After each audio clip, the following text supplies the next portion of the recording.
risk was. But I started locking the doors, every window, even the bathroom, because I know my family and they don't like to lose. It happened on a Tuesday. I'd gone into the city for a few hours, a client meeting I couldn't reschedule. Freya insisted she was fine. She said she'd stay in, maybe read, maybe finally eat something. I almost didn't go, but of course I did. And of course they showed up. When I got home, Freya was sitting on the living room floor, knees tucked to her chest, phone in her lap, face pale. They came, she said. No preamble, no greeting, just that. I froze. Who? She didn't look up. All of them. Grandma, Grandpa, Astrid. I dropped my bag and sat beside her. Are you okay? Did they touch you? Did they? They just talked. She opened her phone, went to her voice memos, and hit play. I heard my mother's voice first, syrupy, sweet, like she was complimenting a neighbor's curtains. Freya, darling,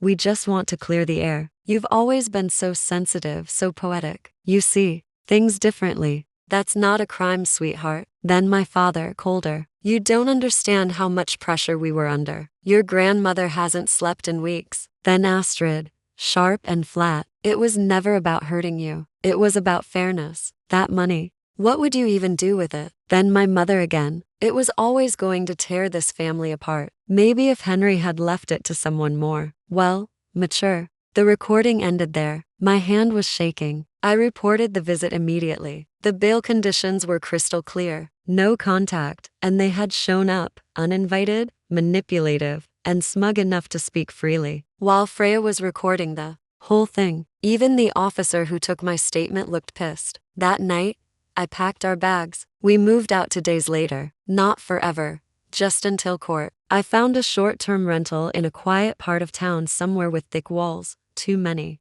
locks, and a nosy elderly neighbor who stood by her window like it was her religion. Perfect. Freya didn't argue. She just stayed close, still barely speaking, still double-checking that the doors were locked. I filed for a no-contact order. It was granted in 24 hours. The charges were being finalized. The prosecution was building a case. And then came the interviews. The police separated them. First my dad, then my mom, then Astrid, then the lawyer, one by one. And one by one they cracked. Classic tactic. Tell each suspect the others have already confessed. Give them a taste of panic. Watch them fold. My sister, the one who always bragged about her loyalty, was the first to turn. Said it was our mother's idea, that she just went along with it. My mom said it was the lawyer's idea, that she never touched the tea, that Freya was imagining the drugging. My dad claimed he didn't know anything was in the drinks, said he thought the locked room was a safe space. The lawyer, bless him, broke completely. Emails, payment records,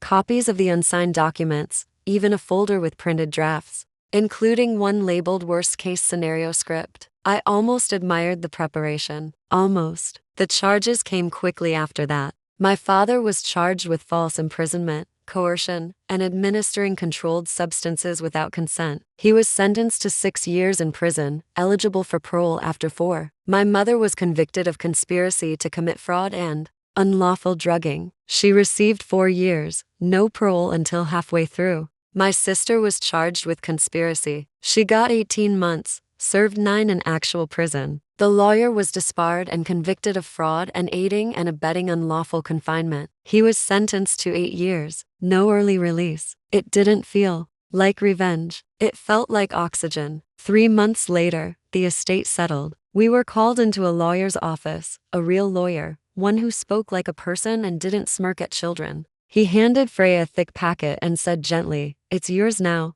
The number in her account was more than I expected, more than she expected. Enough to pay for school, therapy, rent, travel, a life, a future. She cried when we got home, not because of the money, because for the first time in a long time, she felt safe. And she knew they couldn't take anything else from her ever again. Sometimes I still ask myself, was I wrong for not noticing sooner? Should I have asked more questions, pressed harder, trusted my gut instead of their polite smiles and perfectly folded napkins? Because in hindsight, the signs were there. Freya's voice getting smaller, her eyes looking dimmer, the way she hugged me just a little too long that night. I don't know, maybe I failed her for a while, but when it counted, I listened, and I called, and maybe that's what matters. She's safe now, healing, laughing again. The real kind, not the one you fake at dinner tables to keep the peace. Me, I've learned that love doesn't mean silence, and family doesn't mean forgiveness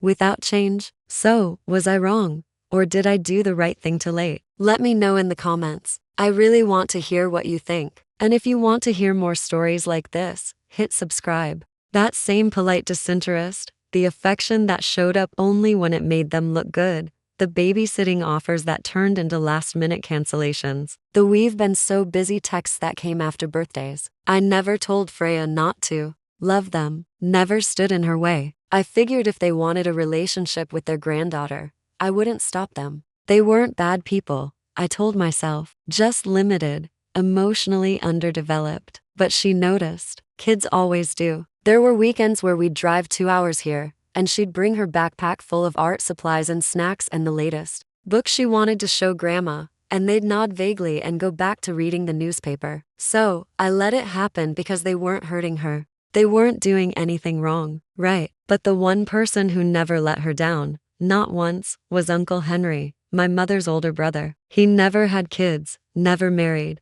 lost the love of his life when he was barely 30, and never seemed to recover. He lived quietly, ran a successful business, retired early, traveled, donated to quiet causes, sent me books with handwritten notes in the margins. Once mailed me a pair of gloves I'd mentioned liking 2 years earlier with the receipts still folded inside. When Freya was born, something in him seemed to light up. He held her like she was something rare. He showed up with picture books in Italian and a carved wooden owl from somewhere I'd never heard of. He never missed a birthday, never forgot a school play. He called her his miracle girl, and she loved him back with every fiber of her being. For the first time in her life, maybe in mine too, someone looked at her and made her feel like she was enough, just as she was. She used to fall asleep on his shoulder, said he smelled like cinnamon and coffee and safety. He died 3 weeks ago. It was peaceful in his sleep, a quiet end, just like the life he lived. But Freya didn't take it quietly. She shut down fully,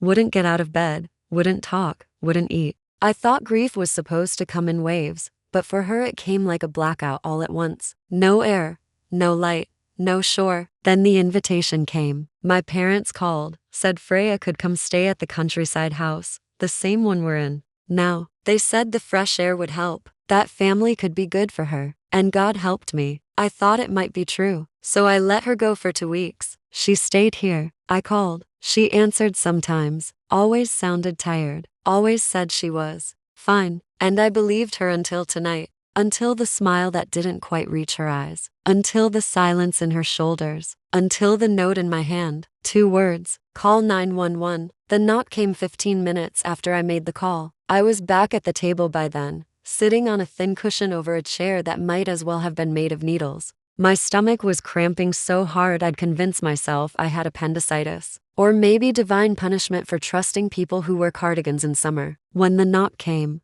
I froze. Everyone else did, too. My dad paused mid-sentence. My mom tilted her head, wine glass halfway to her lips. My sister looked toward the door like she wasn't sure if it was real. Freya didn't move. She didn't even blink. I stood. I'll get it, I said, like we hadn't all heard the sound of authority on the porch. The man, the friend of the family, the one I hadn't been formally introduced to, stood up too, just a little. A half rise, like he wasn't sure if he should be involved or just watch. I was already walking. I opened the door. 2 officers, 1 male, 1 female. No smiles. Radios on their shoulders, still hissing faintly. "Ma'am," said the male officer, "we got a call from this residence." I called, I said, voice to high. I swallowed. "It's my daughter. She gave me a note, said to call 911. She's here. Something's wrong." She won't say it out loud, but something's not right. They nodded. No questions, no raised eyebrows,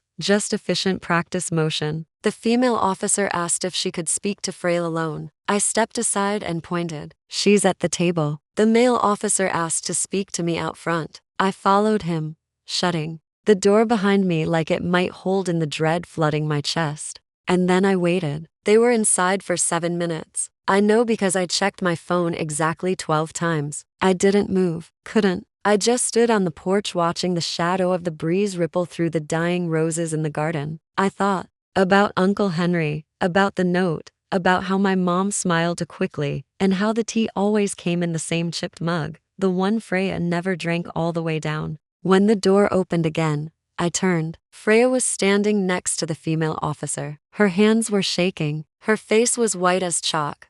But she was talking. Finally, she was talking. The male officer waved me over. I got as far as the doorway. Before I heard it, Uncle Henry. He left everything to me, Freya said. Her voice wasn't loud, but it was clear. They just said I needed rest, that I was grieving, and then they started trying to get me to sign things. I blinked. What kind of things? The female officer asked. I don't know. Papers. A release of responsibility. That's what they called it. But it had my name on it. And the lawyer, that man, she pointed. He was supposed to be Uncle Henry's lawyer, but he never called me. Just them. He came here, said it was just to simplify things. The officer nodded. Freya continued, voice cracking. I said, no, I didn't want to sign anything. I asked for time. I asked for a phone call. But they took my phone, said it was for my mental health, said I'd thank them later, and then the bomb dropped. I think they were drugging me. The room shifted. Even the walls felt like they took a step back. The officers exchanged a glance. Then the male officer stepped out into the hallway. A few seconds later, I heard quiet voices, footsteps. They brought my parents back in, then Astrid, then the lawyer, one by one. Now everyone was in the room again, and no one was smiling. My mom stood. This is ridiculous. She's been grieving, my dad added, holding up his hands like a preacher. You have to understand, we were trying to help. She's paranoid, my sister said. She hasn't been well since the funeral. The lawyer didn't speak. The female officer said, we'll need to search the property. My mom laughed. It sounded like glass cracking. You can't be serious. Based on what? Her imagination. We have a report and now we have a statement. We have probable cause. The officers asked everyone to stay put. Backup was called. I watched it all from the doorway like I wasn't part of it. Like I was someone else watching a documentary about a family that had turned itself inside out. They searched the kitchen first. It took 15 minutes. When they returned, the officer was holding a plastic bag. Inside were loose pills, small, round, off-white, no prescription bottle, no label, just tucked away in a kitchen drawer under a stack of coupon clippings. The male officer radioed for field testing. Then they moved to the guest bedroom, the lawyer's room. That's where they found the unsigned documents. Freya's name was printed clearly on every page. Beneficiary, release of claim, estate forfeit, all of it. Typed, stapled, clean, all of it ready except for her signature. That part was still blank. And then the basement. I'd never even been down there. My parents always said it was for storage. Turns out storage meant a finished room with a bed, a side table, a stack of folded blankets. It was clean, almost cozy if you didn't look too hard. But then there was the bolt on the outside of the door, and the narrow window that didn't open, and the fact that Freya's things were there, her jacket, a pair of socks, a half-finished notebook, her necklace, the one Uncle Henry gave her for her 16th birthday, placed neatly on the table like she was meant to settle in. Except one thing was missing, her phone. That's what they found upstairs, locked in a cabinet in the laundry room alongside. Her wallet, confiscated for her peace of mind, my mother had said. I didn't cry. Not then. I think I was too shocked to cry. The officers didn't ask for explanations after that. They didn't need to. The man, the lawyer, was taken out first, handcuffed behind. His back, face unreadable. My parents followed. My sister last. They didn't look at me, not once. I stayed with Freya. I didn't let her go. Not for a second. When the ambulance came to check her vitals, I climbed in after her and sat beside her. The whole time. She looked so small, curled up in that oversized hoodie, so tired. I brushed her hair back from her forehead and asked quietly, why didn't you tell me? She didn't open her eyes. I didn't think you'd believe me. And that was the part that hurt the most. Because somewhere along the way, my daughter had learned the same lesson I once had. When people act calm, polite, reasonable, the world is a little too slow to believe what happens behind closed doors. But this time, someone did. If you've never had to hide your panic behind small talk while your daughter exposes a criminal conspiracy at a dinner table, 10 out of 10. Would not recommend. But you know what's worse? When they get released, my parents, my sister, the lawyer, all out on bail pending trial. A non-violent offense, they called it. No confirmed harm, no prior convictions, cooperative during arrest. Right. My daughter was drugged, isolated, and emotionally manipulated by her own family. But sure, let's treat them like they just forgot to return a library book. Freya didn't sleep for 3 nights. Every noise made her jump. She refused to be alone in a room, even with the lights on. She kept asking if we were really safe now. If they'd show up again, like this was all just a misunderstanding that could be smoothed over with a casserole. I didn't tell her how real that. At a family dinner, my mom was smiling. My dad was making a toast. My sister was scrolling her phone. Then my daughter handed me a note under the table. It said, "Call 911. She looked pale. I didn't panic. I did this. 17 minutes later, my parents were panicking. Yeah, that's how my Thursday night went. I'd driven 2 hours to get there. Thought I was being a good mom, a good daughter. The whole damn thing was supposed to be a quiet evening at the family's countryside retreat, which is a generous word for a mold-scented, low-ceiling house with suspiciously thin walls and creaky everything. You know the kind. Your niece remembers the bathroom tile more than your heart remembers the sunsets. Anyway, my parents had invited Freya, my daughter, to stay for a couple weeks just after graduation. They said she'd been looking pale, said she needed rest, said they missed her. And I, idiot that I am, believed them. Freya had been quiet since Henry, my uncle, her great-uncle, died. He'd been like a grandfather to her. No wife, no kids, just an old man with a soft heart and a quiet house full of wooden trains. When he passed, it wrecked her. She wasn't answering calls much, but when I did get through, she always sounded tired,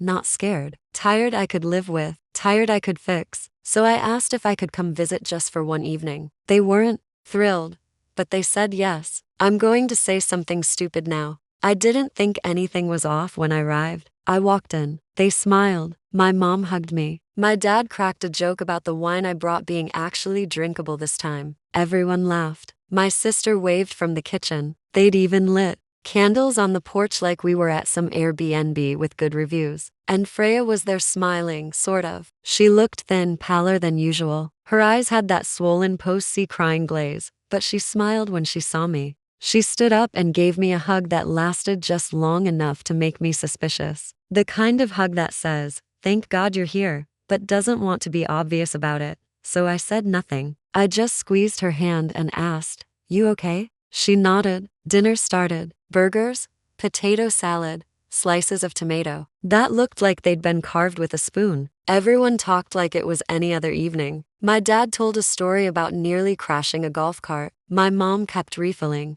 everyone's glasses with boxed wine and saying, "Just a splash." While pouring half a cup, my sister scrolled her phone under the table. The man sitting across from me, the family friend, smiled whenever I looked at him. I smiled back because women are trained from birth to smile when men look at them. I didn't remember his name. I didn't remember ever being told his name. And then it happened. Just as my dad raised his glass for a toast, something about fresh air and family and how we should do this more often, I felt a hand brush my knee under the table. Freya. She was sitting beside me. She slipped something into my lap, a folded piece of paper ripped from a notepad, the kind my mom kept near the landline for grocery lists and passive-aggressive reminders about recycling. I looked down, unfolded it. 2 words, all caps. "Call 911. No exclamation mark, no explanation, just that. I froze. She was still looking forward, not at me, staring into the middle of the table like nothing had happened. But I saw her hand shake.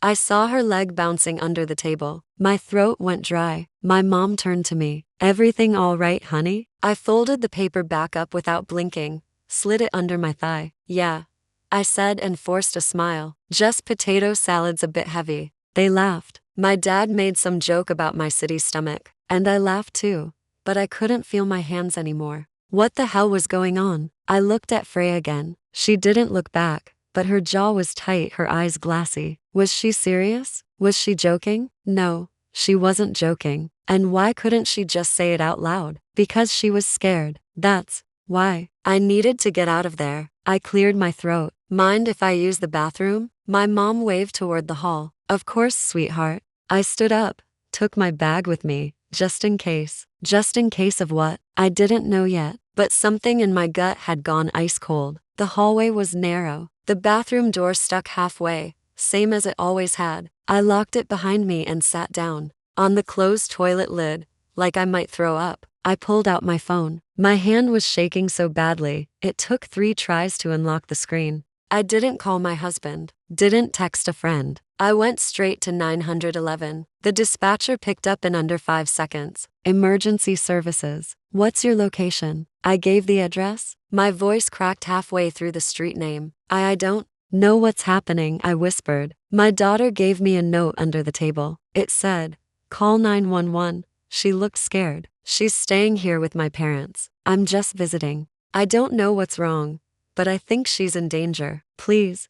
The dispatcher asked a few questions. Name? How many people were in the house? Was anyone hurt? I don't know, I said again. But I think I don't know. I think she's been trying to tell me something. She looks like she's been crying for days. Something's not right. They promised someone was already on the way. I hung up, sat still, tried to breathe. And now I had a new problem. I had to go back out there, sit down at that table with the people who were either completely innocent or something else entirely. But was I paranoid, or had my daughter just slipped me the most terrifying message of her life and now I had to wait? I don't remember unlocking the bathroom door or walking back to the dinner table, or how I managed to sit down without passing out. I do remember the glass of wine still in my hand though. I didn't drink it. I just held it like a prop because if I let it go, I was afraid my hands would show what was really happening under the surface. My daughter had just passed me a note that said, call 911,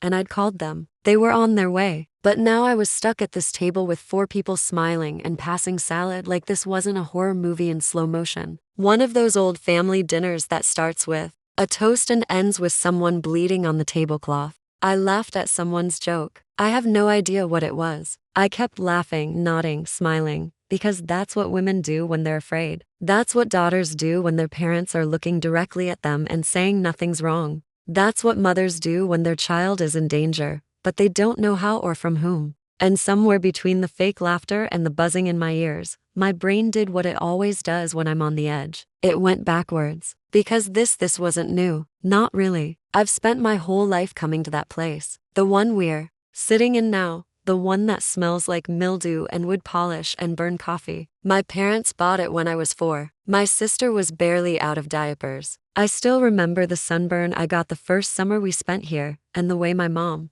blamed me for not applying the lotion properly, like I had failed at sunscreen. She said it gently though. She always said things gently. They weren't the kind of parents who screamed. That would have been too obvious. They were colder than that. Polite, distant, formal almost. If you asked them, they'd say they did everything right. We had food. We had clothes. They came to our school plays and clapped and smiled. My mom even packed our lunches. No crusts, color-coded containers, handwritten notes folded in half like mini contracts. Be kind, make good choices. Love, Mom. What no one saw was the silence behind the door when we came home. The way affection only arrived when my sister walked into the room. The way I kept trying to earn something that never really belonged to me. My sister could just exist. She could spill juice and cry about cartoons and break things. They'd laugh, call her silly, fix it. I made straight A's and offered to do dishes and tried to choreograph an entire dance routine in the living room at age 7 just to get them to look at me. They looked,